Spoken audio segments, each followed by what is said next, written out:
Good evening दोस्तों। तो dream RS के यूट्यूब चैनल में आपका स्वागत है।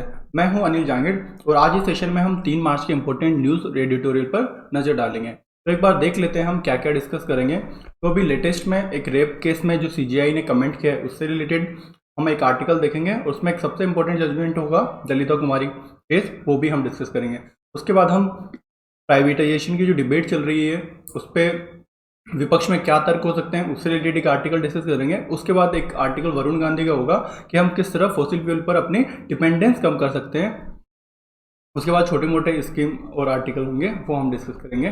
तो शुरू करते हैं। तो पॉलिटी से हमारा पहला आर्टिकल होगा कि आज के आर्टिकल में ऐसा बोला गया है कि जो हाल ही के दिनों में जो पुलिस और अदालत हैं उनकी महिलाओं के प्रति असंवेदनशीलता सामने आई है। अब वो किस तरह से आई है, क्योंकि आप लेटेस्ट कमेंट देखिए जो हमारे बोबड़े साहब ने एक रेप विक्टिम से, जब उनके पास एक रेप का केस गया तो उन्होंने आरोपी से पूछा कि आप उससे शादी करोगे। तो ये क्या कौन सी मानसिकता दिखाता है? ये बिल्कुल असंवेदनशीलता दिखाता है विमेन के प्रति। ये हमारी जो पुरानी सोच है पितृ जो पेट्रियाटिक सोसाइटी की, उसको ये दिखाता है। तो अब इसमें दिक्कत क्या है हम वो डिस्कस करेंगे कि आजकल हो क्या रहा है। जस्टिस डिलीवरी में क्या होना चाहिए, जो जजमेंट आते हैं हाई कोर्ट के हो गए, सुप्रीम कोर्ट के हो गया, किसी भी कोर्ट के हो गए, तो जस्टिस डिलीवरी में जितने भी जजमेंट होते हैं उनमें कंटिन्यूटी होनी चाहिए। मतलब एक तरह का निर्णय होना चाहिए। अगर मान लो किसी रेप केस में अलग जजमेंट दिया जा रहा है, किसी रेप केस में अलग दिया जा रहा है, तो ये सब क्या हो गया? ये तो कॉन्ट्राडिक्शन हो गया ना। ये तो जो जज के डिस्क्रिप्शन पे हो गया कि वो इस केस को किस तरह से देखता है। अगर राजनेता के लिए बात हुआ तो अलग जजमेंट आ गया, अगर आम आदमी की बात हुई तो अलग जजमेंट आ गया। तो ये जो डिस्क्रिप्शन आ रहा है ना, ये नहीं होना चाहिए, क्योंकि इससे क्या है कि ये रूल ऑफ लॉ के अगेंस्ट हो जाता है। तो जो जजमेंट होते हैं उनमें कंटिन्यूटी होनी चाहिए, क्योंकि अगर कंटिन्यूटी नहीं होगी, सबके लिए थोड़ा अलग अलग जजमेंट आ रहे हैं कि जजों के लिए कुछ अलग कमेंट आ रहे हैं, तो इससे ये क्या होगा कि हमारा जो राइट टू इक्वलिटी है उसके भी अगेंस्ट हो जाता है। तो अब बात करते हैं कि जो विमेन का जो रेप वाला इश्यू है उसमें क्या क्या कदम उठाए गए हैं। तो जब निर्भया रेप केस हुआ था 2012 में, तो उसके बाद कौन सी कमेटी बनी थी? Justice JS. वर्मा कमेटी बनी थी। तो उसमें क्या किया गया था कि विमेन के जो मामले होते हैं उनमें सख्त कानूनी व्यवस्था बनाई जाए। तो उसके बाद बनाए भी गए, लेकिन लेकिन आर्टिकल में ऐसा बोलते हैं राइटर कि क्या सिर्फ सख्त कानूनों से ही अपराधों को रोकना मुश्किल है? क्या सिर्फ हम जो रूल हार्ड बना लेते हैं, क्या कितने उन्हीं से अपराध हो सकते हैं? तो एक्चुअल में होता क्या है कि जो हमारे लॉ मेकर्स होते हैं तो वो एक स्ट्रॉन्ग लॉ बनाकर, सिर्फ एक स्ट्रॉन्ग लॉ बनाकर इस इश्यू से पल्ला झाड़ रहे हैं। क्यों? क्योंकि जब हम विमेन सिक्योरिटी की बात करते हैं, विमेन सेफ्टी की बात करते हैं, तो क्या सिर्फ लॉ इंपॉर्टेंट है? नहीं, उसके अलावा उनके लिए जो कई सारी चीज़ें हमें प्रिवेंटिव स्टेप लेने पड़ते हैं कि वर्क प्लेस पे सेफ्टी होनी चाहिए उन्हें रात में काम करने के लिए आज़ादी होनी चाहिए, तो उनके पास अच्छे सुविधा होनी चाहिए ताकि वो तुरंत कॉल करे तो तुरंत पुलिस आ सके। या कई सारे जो प्रिवेंटिव सोसाइटी में विमेन के प्रति जागरूकता होनी चाहिए। कई सारे जो ऐसे स्टेप है ना, सिर्फ सख्त कानून जो हार्ड लॉ होते हैं उनके अलावा कई सारे स्टेप हम ले सकते हैं। हमारा ध्यान उन पर भी होना चाहिए, क्योंकि सिर्फ सख्त कानूनों से तो एक खतरा ये भी होता है कि कभी कभी बेबुनियाद और गलत मामले भी दर्ज हो जाते हैं। तो अभी जैसे कि एनसीआरबी 2019 का जो डेटा है वो ये बोलता है कि भारत में दुष्कर्म के औसतन 88 मामले प्रतिदिन दर्ज होते हैं। मतलब कि 88 केस डेली आते हैं, लेकिन इनमें जो सजा होती है हार्डली कितने केसों में होती है? 27% में। तो इसका मतलब क्या है? इसका मतलब या तो दो ऑप्शन हो सकती है, दो पॉसिबिलिटी हो सकती है। या तो इन्वेस्टिगेशन में कहीं कमी है, इसकी वजह पुलिस की इन्वेस्टिगेशन में कमी है, इसकी वजह से प्रोसिक्यूशन अपराध साबित नहीं कर पाया।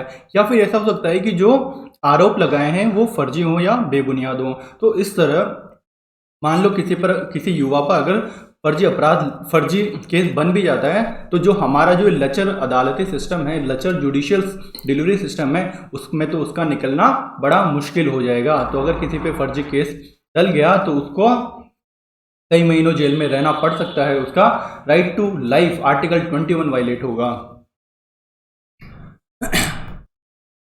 तो अभी एक और घटना ये है कि जब उसमें एक महिला आईपीएस ने डीजीपी रैंक के ऑफिसर पे भी हेरासमेंट का केस किया है।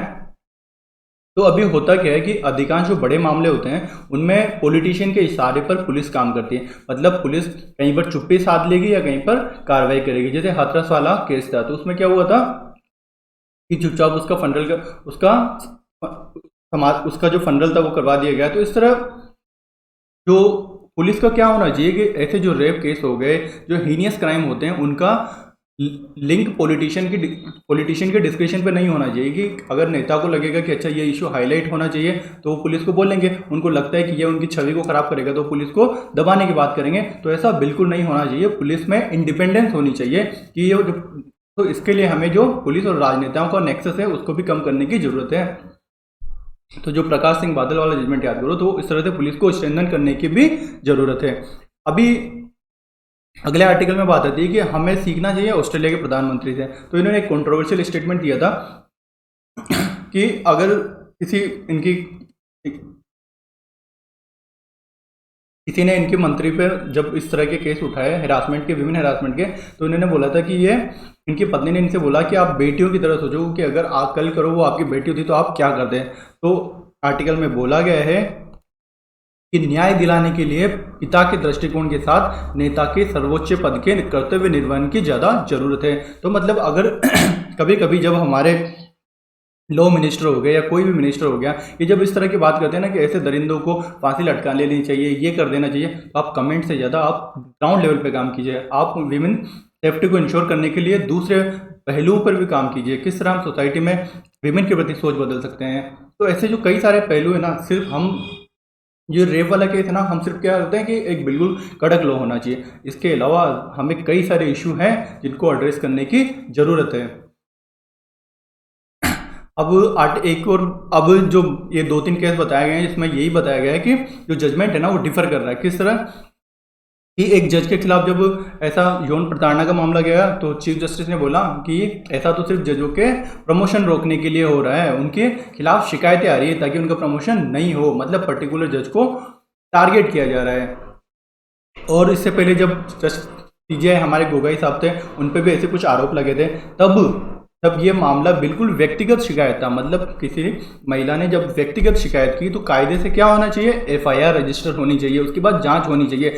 लेकिन उस समय इस मामले को क्या माना गया है कि यह न्यायिक व्यवस्था को अस्थिर बनाने वाला है। ये जुडिशरी पे अटैक भी हो सकता है कि जुडिशरी का सिग्निफिकेंस कम करने के लिए एक साजिश हो सकती है। तो इसकी जांच किसको दे दी गई, पूर्व जज पटनायक को दे दी गई। तो आर्टिकल में ये एक ललिता कुमारी जजमेंट डिस्कस किया गया है कि ललिता कुमारी जजमेंट में सुप्रीम कोर्ट ने साफ बोला है कि ऐसे जो मामले होते हैं उसमें पीड़ित महिला की शिकायत पर पुलिस द्वारा एफआईआर दर्ज करना जरूरी है। तो मतलब आप कायदे से होना भी यही भी है। जो ये केस था गोगोई वाला केस, उसमें भी यही होना चाहिए था कि एक एफआईआर होती है, उसके बाद प्रॉपर इन्वेस्टिगेशन होती है, उसके बाद जो भी फाइंड आउट होता है वो अलग बात है। तो अगर मान लो अगर इससे क्या ये भी दिख सकता है, ये भी हो सकता है कि जज आपस में बाह्य इंस्टीट्यूशन की इज्जत बचाने के लिए भी शायद कुछ करें, ऐसा भी अंदाजा हो सकता है। तो हो क्या रहा है जो कि पुलिस और जज अपने विशेषाधिकारों का इस्तेमाल कानून के दमन या व्यापक लोकहित में कर सकते हैं। तो पुलिस और जज अगर चाहें तो जो उनको ये एक्स्ट्रा ऑर्डिनरी पावर मिले हुए हैं उनको या तो वो लोगों के लिए पब्लिक हेल्प में कर सकते हैं या फिर कानून को दबाने में या लोगों को अपना पाप छुपाने में भी कर सकते हैं या कानून को दमन में कर सकते हैं। अब ललिता कुमारी केस में क्या था, एक माइनर थी, उसका रेप हो गया था, उसके पिता ने एफआईआर लिखाने की कोशिश की, उसकी एफआईआर नहीं लिखी गई। तो जब मामला हाईलाइट हो गया तब जाके उसकी एफआईआर लिखी गई। तो जजमेंट ये आया कि जजमेंट में ये आया कि जो सेक्शन 154 सीआरपीसी का है उसमें कॉग्निजेबल ऑफेंस होते हैं, उनसे डील किया गया है। तो कॉग्निजेबल ऑफेंस जो हो गए जैसे रेप हो गया, मर्डर हो गया, तो इन केस में एफआईआर करनी चाहिए। एफआईआर मैंडेटरी बना दी गई है ललिता कुमारी मामले में, लेकिन इस मामले को फॉलो नहीं किया जाता। ये मामला अभी हाथरस जब रेप केस हुआ था तब भी हाईलाइट हुआ था। तो आपको ये याद रखना है ललिता कुमारी मामला, क्योंकि इसमें एफआईआर मैंडेटरी की गई है। कौन से मामलों में, कॉग्निजेबल ऑफेंस, मतलब कि जिसमें वारंट की आवश्यकता नहीं होती, तुरंत गिरफ्तारी की जा सकती है। तो यहां पर भी ऐसा ही होना चाहिए था। तो अब हम हमारा डिस्कशन इसको थोड़ा और ब्रॉड करते हैं कि इससे क्या दिख रहा है, इससे जुडिशरी में विमेन के प्रति सेंसिटिवनेस नहीं है। तो अब क्या कर सकते हैं हम, जुडिशरी में विमेन जज बढ़ा सकते हैं। इस पर पहले भी आर्गुमेंट आए हुए हैं। हमें सिर्फ जुडिशरी नहीं, हमें पार्लियामेंट में भी विमेन का रिप्रेजेंटेशन बढ़ाने की जरूरत है। चलते हैं आगे। तो ये अभी एक लेटेस्ट रिपोर्ट भी आई है, जब विमेन की बात आ गई तो उसको भी देख लेते हैं। तो ये लिंक्डइन अपॉर्चुनिटी इंडेक्स आया 2021 का, उसमें बताया गया है कि जो 37% भारतीय महिला हैं उनको पुरुषों की तुलना में कम वेतन मिलता है, मतलब इक्वल पे नहीं मिलता। तो अभी हमने कल परसों एक रिपोर्ट और देखी थी, कौन सी, वर्ल्ड बैंक की, उसमें भी ऐसा ही कुछ दिखाया गया था कि इंडिया की रैंक बहुत पीछे थी। तो क्या क्या कारण है कि उन्हें अनुकूल वातावरण नहीं मिलता, सामाजिक अस्वीकारता है, घरेलू जिम्मेदारियां, ये सब बेसिक है, आप सबको पता है, मैं ज़्यादा डीप में नहीं जाऊंगा। रिपोर्ट याद रख लेना, लिंक्डइन अपॉर्चुनिटी इंडेक्स, उसमें क्या ये आप इंटरव्यू में बोल सकते हो कि 33% भारतीय महिलाओं को पुरुषों से कम वेतन मिलता है। अब जो ये हमारा आर्टिकल है उसमें कुछ और बातें बोली गई है कि इंडिया में एक और इशू क्या है कि हम क्या है ना, बालिग और नाबालिग की जो उम्र है ना, तो सारे कुछ कुछ कानून में क्या है, किसी में बालिग 18 साल, किसी में 21 साल, किसी में 25 साल, तो बालिग हम क्या बोलते हैं कि समझदार हो गया है। तो ये हर जगह अलग अलग है। तो लेकिन हमारा जो स्मार्टफोन का युग है, जो हमारा डिजिटल एज है, उसमें सब बच्चे, बूढ़े और जवान सब एक समान हैं। तो अब किस तरह अलग अलग है आप खुद ही सोचिए। हमारे मोदी जी बोलते हैं कि लड़के और लड़की की उम्र कितनी होनी चाहिए विवाह के लिए, 21 साल। आप फेसबुक ज्वाइन कीजिए, आपको कितनी चाहिए सोशल मीडिया ज्वाइन करने के लिए, 13 साल। बाल मजदूरी के लिए न्यूनतम कितनी है, 14 साल। और अगर आप 18 साल से कम उम्र के लड़के या लड़की के साथ की सहमति से भी, इवन विद हिज कंसेंट, आप शारीरिक यौन संबंध बनाते हो तो वो भी अपराध माना जाएगा। तो मतलब आप 18 से नीचे किसी के साथ सेक्सुअल रिलेशन नहीं बना सकते। लड़कियों की उम्र 18 साल है, लड़कों की 21 साल है। अब एक ये भी पैमाना होता है उम्र का कि शराब पीने के लिए कई राज्यों में 25 साल है। तो क्या कंटिन्यूटी नहीं है, हम यही नहीं डिसाइड कर पा रहे कि हमारे जो एक्चुअल एज है समझदारी की, जिसको हम बोलते हैं, वो है क्या। शादी करने के लिए अलग हो गई, शराब पीने के लिए अलग हो गई, मजदूरी करने के लिए अलग हो गई, सेक्सुअल रिलेशन के लिए अलग हो गई। तो हमें पहले तो एक जगह पे आना पड़ेगा कि हाँ ये एक एज है, इसमें आप सब कुछ कर सकते हो कि आप समझदार हो गए हो, आप बालिग हो गए हो। तो ये जो झोल है ना, इसको भी दूर करने की जरूरत है। तो अभी जो जलगांव वाला मामला था, जिसमें भी सीजीआई ने कमेंट किया, तो उसमें भी क्या था कि नाबालिग लड़की से संबंध बनाने के लिए शादी के विकल्प की बजाय आरोपी को जो पॉक्सो एक्ट है और आईपीसी के जो कानून है उनके तरह दंडित किया जाना चाहिए था। इससे पहले एक और केस आया था, ये नालंदा, जिसमें नालंदा में जो जुवेनाइल कोर्ट है, उसने एक जज ने नाबालिग की शादी के साथ उसके जो 4 महीने के बच्चे थे उसको भी कानूनी वैधता प्रदान कर दी थी। Not important. तो अब इसका जो फाइनल कंक्लूजन है आर्टिकल का, वो देख लेते हैं। तो पुलिस और अदालतों को सावधान 22 पसेरी, मतलब सावधान 22 पसेरी, मतलब सब एक जैसे हो गए, अच्छा बुरा सब समान। ये मानसिकता है ना न्याय की, उससे बचना चाहिए। तो इसको क्या करनी चाहिए, पुलिस की मुस्तैदी होनी चाहिए, पुलिस को अपने इन्वेस्टिगेशन स्ट्रॉन्ग करनी चाहिए। साथ साथ जजों के मानवीय दृष्टिकोण, जजों को ह्यूमन एंगल देखना चाहिए। इससे क्या होगा, पूरे समाज और देश को बेनिफिट मिलेगा। अगला आर्टिकल, कोरोना की जब बात आती है तो कोरोना से हमने क्या सबक लिए हैं, तो राजस्थान ने क्या लिया है उसको हम डिस्कस कर लेते हैं। तो जब शुरू में सबसे पहले जब कोरोना आया तो सैंपल कहाँ भेजा जाता था, सिर्फ एक lab, national virology institute of India, कहाँ पे, पुणे में। तो वहाँ पे वो लैब क्या है ना कि बायोसेफ्टी स्टैंडर्ड 4 को फॉलो करती है। तो उसके जो इंडिया में ऐसी बहुत कम लैब है जो बायोसेफ्टी स्टैंडर्ड 4 को, BSL 4 को फॉलो करती है। तो ये सिर्फ पुणे वाली थी। कई सारी लैब थी जो BSL 3 को भी फॉलो करती थी। तो फिर धीरे धीरे जब केस बढ़ गए कोरोना के, फिर धीरे धीरे अलग अलग लैब को भी, जो BSL 3 में थी उनके लिए भी सैम्पलिंग, उनको भी अलाउ किया गया है कि आप भी टेस्ट कर सकते हो कोरोना का। तो एक इस तरह से राजस्थान में भी इस तरह एक डिमांड उठी कि क्या हमारे यहाँ पे भी कुछ ऐसे लैब नहीं होनी चाहिए कि जहाँ पर जो संक्रामक बीमारियाँ होती हैं, तो फिर ऐसे उनकी जो टेस्टिंग होती है, वो जो लैब होती है उनके अलग ही स्टैंडर्ड होते हैं, उनको बायोसेफ्टी BSL 3 या BSL 4 में होना चाहिए। तो ऐसी क्या लैब की ज़रूरत हमें राजस्थान में भी महसूस हुई। तो उसी के लिए अभी क्या है, institute of tropical medicine and virology, SMS जो हॉस्पिटल है हमारा, उसमें खोलने के लिए 300 करोड़ का बजट अलॉट किया गया है। साथ में एक वायरोलॉजी लैब भी बनेगी जो पुणे की जैसी होगी, जिससे हमें क्या होगा, जो संक्रामक बीमारियां हो गए, जैसे क्या हो गया, कोरोना हो गया, स्वाइन फ्लू हो गया, Zika, Ebola, malaria, dengue, typhoid, chikungunya, तो इन सबके जो सैंपल हमें बाहर भेजने पड़ते हैं उनको भेजना नहीं पड़ेगा। क्योंकि जब कोरोना आया तो क्या हुआ कि जो अब ये कोरोना, स्वाइन, कोरोना, इबोला, इनके सारे पेशेंट भी एसएमएस में आ गए, और जो नॉर्मल बीमारी वाले हैं वो भी एसएमएस में। तो क्या आ गया, नॉर्मल वाले जो इंसान थे, किसी को अगर टाइफाइड, किसी को नॉर्मल बीमारी है, किसी को ऑपरेशन भी करवाना है, तो वो लोग नहीं जा रहे थे कोरोना के डर से, तो ऐसे लोगों का इलाज प्रभावित हुआ। तो अब क्या होगा कि जब इन संक्रामक रोगों के लिए एक अलग से सेंटर होगा तो इसका काफ़ी बेनिफिट होगा। सबसे बड़ा फायदा तो यही होगा ना कि मरीज सीधे ट्रॉपिकल मेडिसिन संस्थान में भर्ती हो पाएंगे। इससे क्या होगा, संक्रमण फैलने को रोका जा सकेगा। तो अब ये एक आर्टिकल आया है कि हरियाणा के युवाओं को अब निजी क्षेत्र में मिलेगा 75% आरक्षण। तो ये लोकल प्राइवेट जॉब होती है उनमें रिजर्वेशन से रिलेटेड है। अब इस पर कोई अच्छा सा आर्टिकल आने दो, आप हिंदी में तो कुछ आया नहीं, द हिंदू या इंडियन एक्सप्रेस पे आने दो, हम इसको अच्छे से और डिस्कस करेंगे, या वैसे ही जो पुराने आर्टिकल हैं मेरे पास लिखे हुए उनको मैं डिस्कस करूंगा। अब चलते हैं इकोनॉमी सेक्शन में। तो ये वरुण गांधी का आर्टिकल है कि हम जो उनकी सरकार है उन्होंने जीवाश्म ईंधन, जो फॉसिल फ्यूल हैं, उस पर डिपेंडेंस करने के लिए क्या क्या कदम उठाए हैं। तो 3 चीज़ें एड्रेस करना जरूरी होता है। अगर हमें फॉसिल फ्यूल पे डिपेंडेंस कम करनी है, पहली हमें डिमांड एड्रेस करनी पड़ेगी, किस तरह हम डिमांड को कम कर सकें, या सप्लाई मतलब सप्लाई को किस तरह इंश्योर कर सकें। मूल्य निर्धारण, उनकी जो कीमतें होती हैं उनको उसकी दिशा में क्या सुधार लाए जा सकते हैं। तो अभी आर्टिकल का समरी मैंने बनाया हुआ है कि क्रूड ऑयल की कीमतें बढ़ गई हैं, क्यों बढ़ी हैं। ऑब्वियसली अब कोरोना खत्म हो गया है, धीरे धीरे इकोनॉमी खुल रही है, तो डिमांड एंड सप्लाई का जो मिसमैच हो रहा है, तो ऑब्वियसली क्रूड की प्राइसें बढ़ गई है। तो अब राइटर ये बोलते हैं कि हमारी सरकारों ने, जो पिछली सरकारें ने, उन्होंने जो कीमतों में उतार चढ़ाव होते हैं ना, उसे डील करने के लिए रोड मैप तैयार नहीं किया। तो हमें ये करने की जरूरत है। मतलब कुछ ऐसा हो कि जब क्रूड ऑयल के प्राइस बढ़ जाए तो ऑब्वियसली हमें क्या होना चाहिए, हमारे एक्साइज वेट ये सब घट जाने चाहिए, और या फिर ताकि एक जो नॉर्मल प्राइस है ना वो मेंटेन रहे। अचानक से क्रूड ऑयल की प्राइस बढ़ने पर लोकल मार्केट में प्राइस नहीं बढ़ने चाहिए।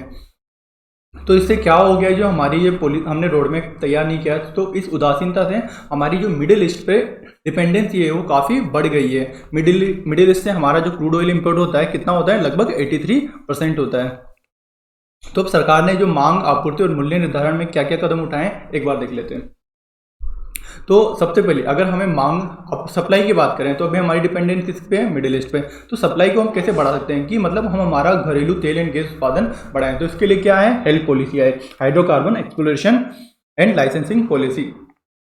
तो इस पॉलिसी में क्या है, कई सारी चीज़ें, ओपन एक रिलीज हो गया कि आप रेवेन्यू शेयरिंग हो गया, आप एक डेटा रिपोजिटरी हो गई। तो मतलब जो जहाँ इंडिया में जितने भी सेडिमेंट्री बेसिन है जहाँ पर अभी तक खनन नहीं किया गया है, जहाँ पर अच्छे से प्राइवेट कंपनियां आगे होकर अब एक्सप्लोर कर सकती है। अगर उनको लगता है, पहले क्या होता था कि टेंडर निकलता था, फिर वो लगाते थे कि हम इस एरिया में एक्सप्लोर करेंगे। अब प्राइवेट कंपनियां खुद अपने हिसाब से, उनको लगता है कि अच्छा यहाँ पे ऑयल हो सकता है, रिसर्च करो, लगता है तो आप से आइए, फिर उस पर बोली लगेगी, तो आप खुद से आगे होकर इस्तेमाल कर सकते हो, रिसर्च कर सकते हो, एक्सप्लोर कर सकते हो।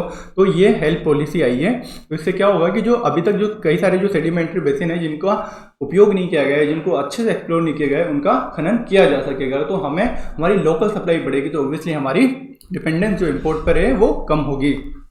उसके अलावा क्या हो रहा है कि जो अभी ऑयल फील्ड है, जो नॉर्मली किस पे है, सरकारी कंपनियों के पास है, तो वो ऑयल फील्ड को प्राइवेट कंपनियों को अलॉट किया जा रहा है। क्योंकि प्राइवेट कंपनियां हैं जो जैसे शेल हो गई, कैन हो गई, तो इनके पास क्या है ना, एक्सप्लोरेशन की बढ़िया टेक्नोलॉजी है। तो ये जो बिल्कुल जो तेल के कुएं बिल्कुल खत्म हो चुके हैं, उनमें भी अच्छी सी टेक्नोलॉजी से और आगे क्या किया जा सकता है, और अच्छे से इसको किस तरह से तेल को पूरा अधिक से अधिक दोहन किया जा सकता है, तो ये काम किया जा रहा है। तो मतलब मैक्सिमम जो कोई भी है, तो जहाँ से अधिकतम प्रोडक्शन हो सकता है उस पर ध्यान दिया जा रहा है। अब जो हमारी जो एनर्जी बास्केट है, जो क्रूड ऑयल की जो बास्केट है, हम जो अभी मिडिल ईस्ट पे 83% इंपोर्ट करते हैं, तो हमें इसको डाइवर्सिफाई करना बड़ा जरूरी है। क्योंकि मान लो कभी मिडिल ईस्ट तो वैसे ही वोलेटाइल होता है, वहाँ पर तो कुछ ना कुछ चलता रहता है। तो अगर वहाँ पर कुछ हो जाए तो फिर क्रूड ऑयल सप्लाई जो इंडिया में है वो काफ़ी बाधित हो सकती है, तो उससे हमारी इकोनॉमी तो रुक जाएगी। तो इसके लिए हमें डाइवर्सिफाई करने की ज़रूरत है। तो अब हमें अमेरिका से, वेनेजुएला से और अफ्रीका से खरीदी को बढ़ा दिया है, यहाँ से भी हम क्रूड ऑयल खरीद रहे हैं। उसके अलावा हमने क्या किया है, हमने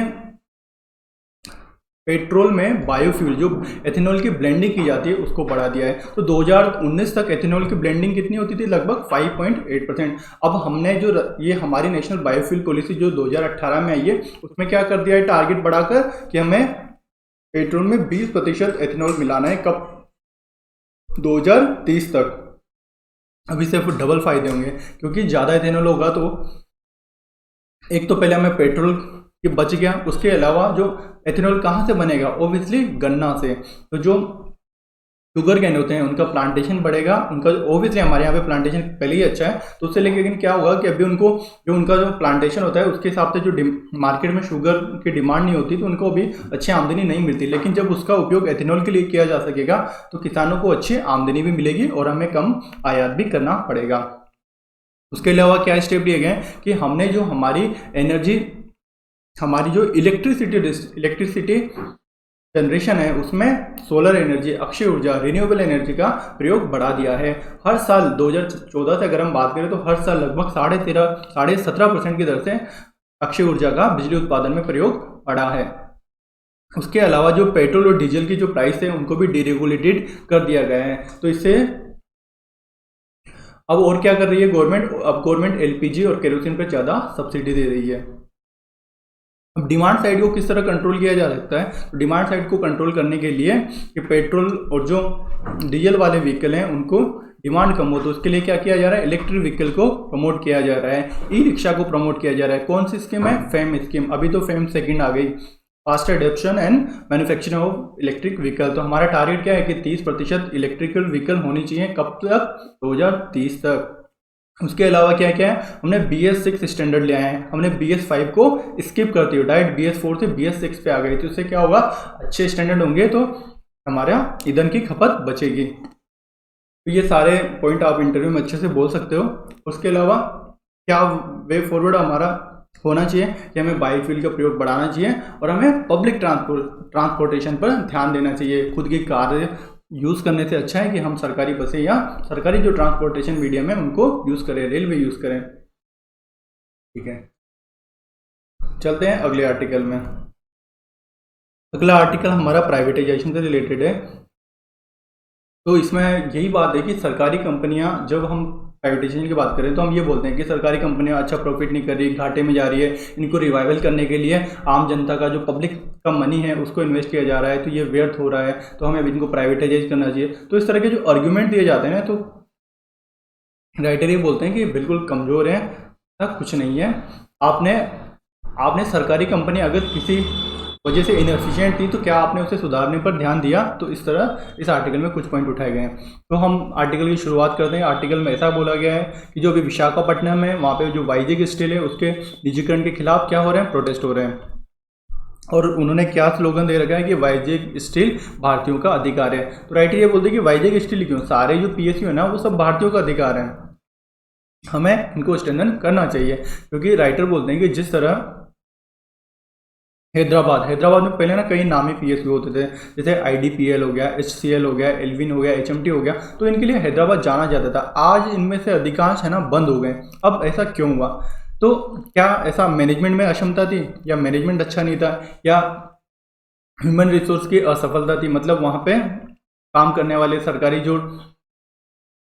जो स्टाफ था वो सब आलसी थे, या उनके पास फाइनेंशियल रिसोर्सेज या उनके पास पैसे नहीं थे जिसकी वजह से वो फेल हो गई, या फिर कहीं ना कहीं ब्यूरोक्रेसी या फिर जो पॉलिटिशियन का ज़्यादा हस्तक्षेप बढ़ गया उसकी वजह से बंद हुई, क्या कंपटीशन में वो सर्वाइव नहीं कर पाई, क्या उनमें एफिशिएंसी खा गई, क्या उनमें जो नई टेक्नोलॉजी है उसकी कमी थी, या फिर तो इन संस्थानों की हालत के पीछे क्या अप्रत्यक्ष रूप से लोग ही जिम्मेदार नहीं है। तो राइटर ये पूछ रहे हैं कि क्या इनडायरेक्टली हम जिम्मेदार नहीं है। तो इस पर भी आएंगे, राइटर कैसे इसको डिफाइन करेंगे। तो सार्वजनिक संस्थानों का जो निजीकरण है ना वो देश के अमीर और मध्यम वर्ग लोगों के लिए समस्या है। क्यों, क्योंकि इससे क्या होगा, जब प्राइवेटाइजेशन होगा तो समाज में इनइक्वलिटी बढ़ेगी। क्योंकि प्राइवेट कंपनियों के आप सब युवा हो, आप सबको पता होगा, आप सबको पता ही होगा कि ये क्या करते हैं, फिर अभी तो क्या है ना कि बिल्कुल इनमें रिजर्वेशन होता है, अच्छी पे स्केल होती है। इसके बाद क्या करेंगे, कॉन्ट्रैक्ट कॉन्ट्रैक्ट पर हायर करने लग जाएंगे। उसके बाद इससे क्या होगा, एक तो शोषण बढ़ जाएगा, उसके अलावा इनइक्वलिटी जो बढ़ेगी इनकम में वो बढ़ जाएगी। इनका सोसाइटी के ऊपर कोई योगदान, सोसाइटी के लिए इनका कोई योगदान नहीं होता है। इनका मोटिव क्या होता है, सिर्फ प्रॉफिट जनरेट करना।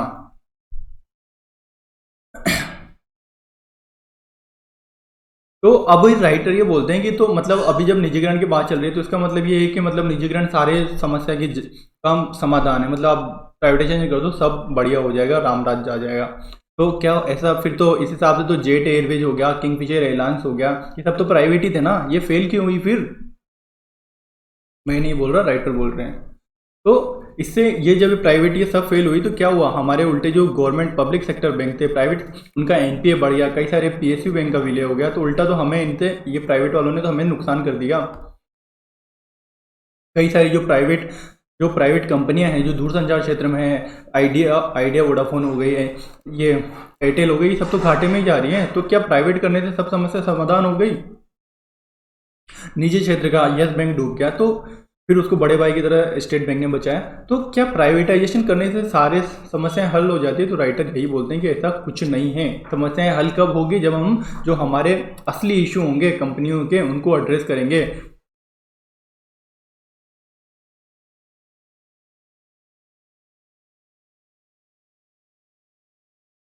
तो अभी हो क्या रहा है कि जो सरकारी कंपनियां होती है पेट्रोल और तेल से रिलेटेड, बीपीसीएल हो गया या ओएनजीसी हो गया, आईओसीएल हो गए, तो ये क्या कर रही हैं कि जो इनको सब्सिडी में नुकसान भुगतना पड़ता है, तो इसके लिए क्या चाह रही हैं कि अब हमको भी निजीकरण कर दिया जाए। तो क्या निजीकरण सफलता का सूचक है? अगर ऐसा है तो नोकिया, कोडेक जैसी प्रतिष्ठित और बड़ी कंपनियां आज कहाँ हैं? मतलब अगर प्राइवेटाइजेशन इतना ही सफल होता तो नोकिया आज कहाँ गुम गई? नोकिया तो प्राइवेट ही थी ना, वो तो सरकारी नहीं थी ना। अब राइटर कुछ पॉइंट देते हैं कि सरकारी कंपनियां जो पीएसयू होती हैं वो किस तरह बेनिफिशियल होते हैं। तो ये एक तो वार्षिक डिविडेंड देंगे, आपको एक मोटा मुनाफा देंगे, बीपीएसएल हो गया, ओएनजीसी हो गया, ये मतलब आपको अच्छा डिविडेंड देती है।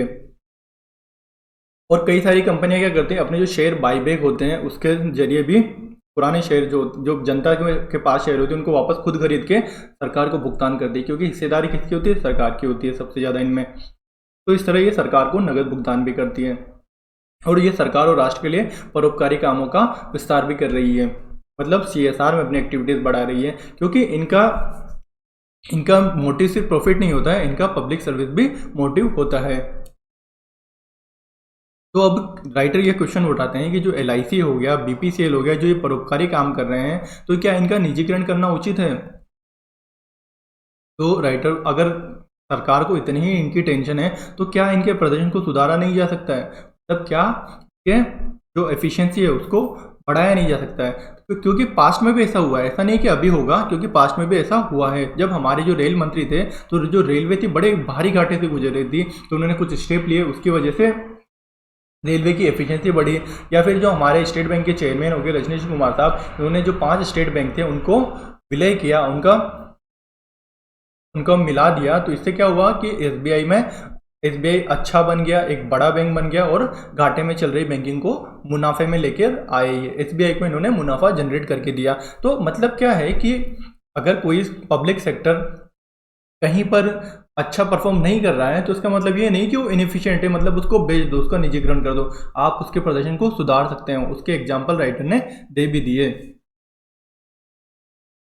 अब राइटर बोलते हैं कि जो सार्वजनिक क्षेत्र के जो उपक्रम है ना, जो इतने मुश्किलों से गुजर रहे हैं, तो इनके लिए कहीं ना कहीं जो पास्ट गवर्नमेंट रही है, जो सरकारें रही है ना, उन्होंने इनकी कमी दूर करने के लिए कोई ढंग से पॉलिसी मेकिंग नहीं की, कोई नीतिगत निर्णय नहीं लिए गए। अगर ये चाहते हैं, अगर अच्छे निर्णय लेते एक पॉलिसी के तौर पर, तो इनको अच्छे से वापस से रिवाइव किया जा सकता था। इन्होंने सिर्फ पैसा फूका, पैसे के साथ जो इन्हें इनपुट फूकने चाहिए थे वो इन्होंने नहीं दी। तो अभी हमें करना क्या चाहिए कि जो कोई भी संबंधित उपक्रम है अगर वो असफल हो रहा है तो हमें कारण खोजना पड़ेगा। मतलब अगर कोई कंपनी अच्छा प्रॉफिट जनरेट नहीं कर रही है तो हमें फाइंड आउट करना पड़ेगा कि अच्छा ये क्यों नहीं कर रही है। अच्छा वहाँ पे अच्छे लोगों की कमी है, अरे भाई प्राइवेट सेक्टर से लेके आओ ना, आप उनको लगा दो, कुशल लोगों की नियुक्ति करो। आप मॉडर्न टेक्निक नहीं, आप लेके आओ, कोई दिक्कत नहीं है, आधुनिक तकनीक लेके आओ, सब मिलता है मार्केट में। अब राइटर फाइनली कंक्लूजन ये दे रहे हैं कि दशकों तक निजी और सार्वजनिक क्षेत्र की कंपनियां भारत के लिए दो आंख की तरह रही है। मतलब एक आंख निजी, एक आंख प्राइवेट सेक्टर, एक आंख तो प्राइवेट सेक्टर कंपनी, एक आंख हो गई पीएसयू। तो अगर हम पीएसयू को बंद कर देंगे एक आंख से छोटी दूरी में तो फायदे मिलेंगे, लेकिन लंबी छोटी अवधि में तो फायदे मिलेंगे लेकिन लंबी अवधि में फायदे नहीं मिलेंगे। तो इसलिए सरकार को सार्वजनिक क्षेत्र की कंपनियों पर ध्यान देना चाहिए और निजी कंपनियों को रेगुलेट करना चाहिए। नहीं तो क्या होगा, वही आय में असमानता बढ़ेगी, इनकम में इनइक्वलिटी बढ़ जाएगी और जो वो हमारे समाज में एकजुटता है उसको भंग कर देगी। अब कुछ पॉइंट इससे पहले कुछ जो द हिंदू में आर्टिकल आ रखे हैं हम उन पर भी डिस्कस कर लेते हैं। तो जब बीपीसीएल का मर्जर हुआ था, जब बीपीसीएल को बेचने की बात की थी तो कई सारे आर्टिकल आए थे, तो उनमें यही बोला गया था कि जो एडवांटेज क्या होते हैं, पहले तो ये बताइए आपकी आप जब प्राइवेटाइजेशन करते हो तो एडवांटेज क्या होते हैं। पहला तो यही होता है कि पॉलिटिकल इंटरफेरेंस कम हो जाता है, तो उनकी इफेक्टिवनेस बढ़ जाती है। दूसरा क्या होता है कि जब एलपीजी रिफॉर्म आया तो अब धीरे धीरे मार्केट इकोनॉमी बढ़ रही है, तो ऑब्वियसली गवर्नमेंट का रोल कम होना चाहिए। तीसरा क्या होता है कि जो पीएसयू में रिसोर्सेज का मिस यूटिलाइजेशन हो रहा है, कई सारे एसेट पड़े हुए हैं उनका ढंग से यूज नहीं हो रहा, तो उनको अच्छे से यूज कर पाएंगे। और जो उनके रिवाइवल पर पब्लिक मनी इन्वेस्ट होता है, जैसे बीएसएनएल एमटीएनएल का मर्जर हुआ, तो ये सब जो पैसा है ये व्यर्थ होता है जनता का, तो ये बच जाएगा। अब ये दो सारे एडवांटेज राइटर ने बताए, अपन भी कुछ डिस्कस कर लेते हैं कि प्राइवेट का सेक्टर कंपनी का मोटिव क्या होता है, प्रॉफिट मेकिंग। उनको कोई फर्क नहीं पड़ता कि इनकम का इक्वल डिस्ट्रीब्यूशन होना चाहिए। दूसरा है ना, जो प्रॉफिट मेकिंग पीएसयू है उनको बेचने से क्या फ़ायदा, क्योंकि जो अगर हम फिजिकल डेफिसिट के लिए ये कर रहे हैं तो ये लॉन्ग टर्म में अच्छी स्ट्रेटेजी नहीं है। और जब हम अगर हमें चलो प्राइवेटाइजेशन भी करना है तो एक अच्छी पॉलिसी होनी चाहिए, जिस तरह से अभी चलो ठीक है अभी बना लिए, क्योंकि नीति आयोग छांट रहा है कि कौन कौन से सेक्टर में कौन कौन सी कंपनियां रखनी चाहिए, किसको प्राइवेटाइजेशन करना चाहिए। तो जो हरी में अगर हम किसी को बेचने जाते हैं तो ना खरीदार मिलता है और डिस्ट्रेस सेल अलग से हो जाती है, मतलब उसके कोई अच्छे भाव भी नहीं मिलते। तो एक अच्छे से रोड मैप होना चाहिए, उसके बाद ही हमें बेचने निकलना चाहिए। तो ये कुछ पुराने आर्टिकल के आर्गुमेंट थे। चलते हैं आगे। और ओबियसली अभी जब बीपीसीएल की बात आई थी तो कोई भी सरकार अगर बेचेगी तो किसको बेचेगी, प्रॉफिट मेकिंग को, क्योंकि अगर घाटे की कंपनी है तो उसको लेने वाले खरीदार ही कम होते हैं। तो ओबियसली बीपीसीएल एक अच्छी इनकम दे सकती है सरकार को। ये सारे आर्गुमेंट आर्टिकल्स के थे, मेरे कोई पर्सनल आर्गुमेंट नहीं है। शुगर, अभी क्या हो रहा है कि वैश्विक जो ग्लोबल डिमांड है ना, जो ग्लोबल मार्केट है उसमें शुगर के इनका जो प्रोडक्शन है ना वो घट गया है, गन्ने का उत्पादन घट गया है। लेकिन फिर तो ये होना चाहिए कि हम हमारा एक्सपोर्ट बढ़ा सके ताकि हमें फ़ायदा मिल जाए। लेकिन हमारे घरेलू बाजार में चीनी पहले ही बहुत ज़्यादा है, तो हमें हमारे घरेलू बाजार में अच्छे प्राइस नहीं मिल रहे। तो हम क्या कर सकते हैं, अब हम ईरान को भेज सकते हैं। तो अभी ईरान पे जब जो यूएसए ने बैन लगा दिया था तो उसके बाद से हम खरीद नहीं रहे, तो अब ईरान को यूरो या किसी अन्य देश की मुद्रा में निर्यात कर सकते हैं। या फिर हम ब्राज़ील और ईयू का जो बाजार है उसको भी देख सकते हैं, किसके लिए, शुगर एक्सपोर्ट के लिए। और हमें क्या एड्रेस करने की जरूरत है कि कंटेनर और जो लॉजिस्टिक की किल्लत आती है निर्यात में उसको एड्रेस करने की जरूरत है। छोटा सा आर्टिकल था, चलते हैं आगे। अब मिसलेनियस न्यूज़ देख लेते हैं। अभी जो बजट आया है उसमें एक स्कीम आई है गोराधाई के नाम से। कौन सी स्कीम है, गोराधाई ग्रुप फोस्टर केयर संचालन। तो ये अब देख लेते हैं गोराधाई कौन थी। तो गोराधाई क्या थी कि जिस तरह मेवाड़ में पन्याधाई थी उसी तरह गोराधाई ने अपने 4 माह के मासूम को सुलाकर तत्कालीन जो जोधपुर के महाराजा थे, जोधपुर के राजकुमार थे अजीत सिंह, उनको औरंगजेब से बचाया था। अगर गोराधाई नहीं होती तो जो मारवाड़ का जो राजवंश है ना वो 1679 में ही समाप्त हो जाता। तो अभी इनके नाम से एक स्कीम लॉन्च की गई है जो सारे 33 जिलों में होगी। उसमें क्या होगा कि अनाथ बच्चों के पुनर्वास के लिए गोराधाई ग्रुप फोस्टर केयर संचालन होगा। मतलब अनाथ बच्चों को की केयर की जाएगी, उनकी फोस्टर लालन पालन पोषण किया जाएगा। पन्नादाई किसके टाइम थी, मुगल शासक हुमायूं के टाइम थी। गोराधाई किसके टाइम थी, औरंगजेब के टाइम। अब गोराधाई का नाम मारवाड़ के राष्ट्रगीत धूसा में भी है। तो धूसा क्या है, ये मारवाड़ का राष्ट्रीय गीत है, जो जोधपुर उस टाइम का स्टेट था उसका। अगला आर्टिकल छोटा सा है कि इंडोनेशिया में कौन सा माउंट सिनबुंग माउंट है, उसमें ज्वालामुखी फटका हुआ है। सिनबुंग मतलब कहाँ पे, इंडोनेशिया। और उसके बाद क्या है कि आरबीआई ने पहले ही बता दिया था कि जो प्राइवेट जो छोटे मोटे झटपट लोन देते हैं वाली ऐप होती है, इनसे धोखाधड़ी काफ़ी बढ़ गई है। तो छोटा सा आर्टिकल है कि जब हम बात करते हैं फाइनेंशियल लिटरेसी की बात करते हैं, हम फ्रॉड कम करने की बात करते हैं, तो हमें ऐसी चीज़ों पर भी ध्यान देना चाहिए, इनको भी रेगुलेशन करना जरूरी है।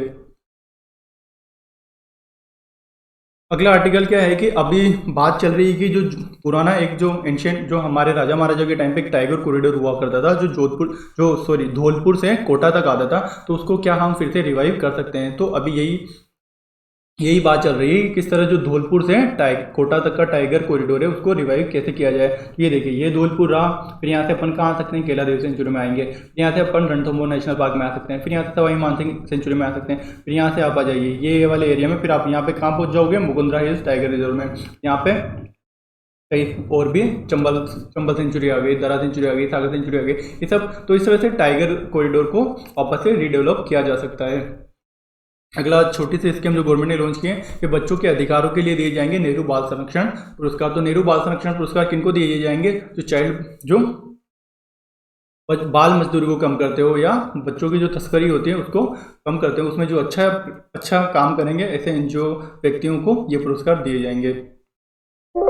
अगला आर्टिकल, भाई साहब इतनी मेहनत करते हैं तो एक बार देख लेते हैं इन्होंने क्या क्या डालेंगे। सिंधु नेत्र क्या है, तो ओबीसी ये अभी जो डीआरडीओ का एक सैटेलाइट है जो अभी लॉन्च किया गया है, डीआरडीओ का एक विकसित सैटेलाइट है। इसकी मदद से जो हिंद महासागर है हमारा, उसमें सैन्य और मर्चेंट नेवी के जहाज़ों की निगरानी की जा सकेगी। तो हमारी जो इंडियन ओशन है उसकी मॉनिटरिंग अच्छे से हो सकेगी, क्योंकि चाइनीज सबमरीन बार बार आते जाते रहते हैं। उसके बाद लीगिया नोरोना अभी न्यूज में है, तो ये कौन है, ये इंडियन अर्थशास्त्री है। इन्होंने सस्टेनेबल डेवलपमेंट पर 30 साल का अनुभव है और इनको अभी हाल ही में संयुक्त राष्ट्र ने अपने न्यूयॉर्क स्थित कार्यालय में महासचिव और संयुक्त राष्ट्र पर्यावरण कार्यक्रम का प्रमुख तैनात किया है।